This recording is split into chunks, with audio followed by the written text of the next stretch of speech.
My name is Cesar Tejeda. I'm originally from Mexico. I actually came to the US in '94, and we started this business around 2001. We started as basically an antique shop, secondhand shop, and then at one point my passion for Real Madrid started kind of invading this whole space, as you can see all over the shop. When I really became a Madridista was when the team came to LA. Someone told me, you know, Madrid is in Los Angeles. They said they're at UCLA and you can actually get autographs. If you go and you stand at this spot or that spot, you take a ball, you take a jersey, they'll sign it, or you can take a photo. So for me, that was game changing. And so I went to UCLA that day, and when I got there, it was kind of late. They had already finished training. So I was kind of upset. I was like, oh, you know, I couldn't get anything. But I ended up going to the bookstore, and Xabi Alonso and Arbeloa and Mourinho were there. So I took photos with them. Arbeloa signed a ball, Xabi Alonso signed a jersey, Mourinho signed a book. For me, that was the beginning of everything, because, you know, I had seen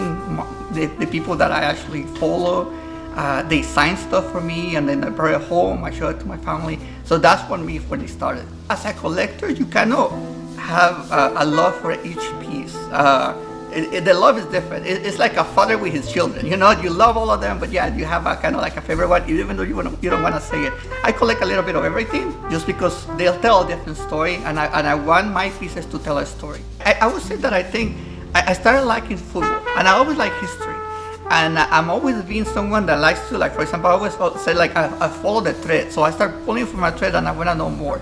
So I had the store, and the store gave me a background into, like, knowing about antiques and recognizing when something is sold, seeing the value in all the items, and knowing the history behind them. So I started kind of using that for my collecting. So for me, my most important piece doesn't look like much. It's just a silver medal. This is the medal that was given to Di Stefano by Santiago Bernabeu in 1952. To me, he was like the most important player in history. And this one, I actually got it at the auction when they sold off his stuff. Being Mexican, obviously, the first thing that you know Real Madrid is through Hugo Sanchez. Because Hugo Sanchez is like the biggest star to ever play. That was Mexican. This was actually worn by him. And the coolest part was that Hugo Sanchez was here in Los Angeles about 2 years ago. And I was invited to a meet and greet, and I actually took this jersey and I showed it to him, and he said, yeah, I remember wearing that jersey. I mean, not obviously not this particular jersey, but he remembers this season. As a Madridista, there's Madridistas from all over the place, you know, because we're like a family. Real Madrid actually brings people together. You know, it doesn't matter what your religion is, it doesn't matter what your social status is. At the end of the day, you're a family. And that's what Real Madrid does, and that's what being a Madridista is. When it really took off for me was during the pandemic.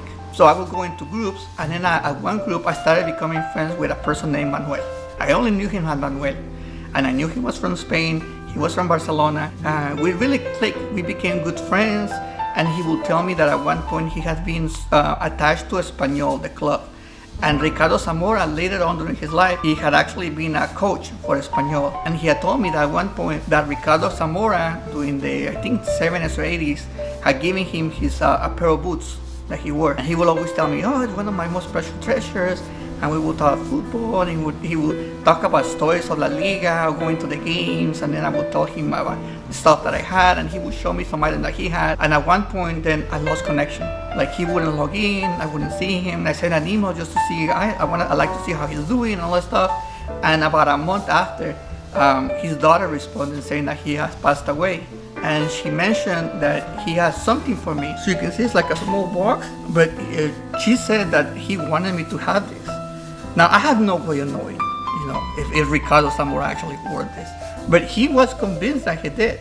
I wasn't really happy. I was more sad, you know, because I don't even know what he looked like. So you would say that's probably like one of the more priceless. Yes, yeah. Like I said, you can't put a value on it.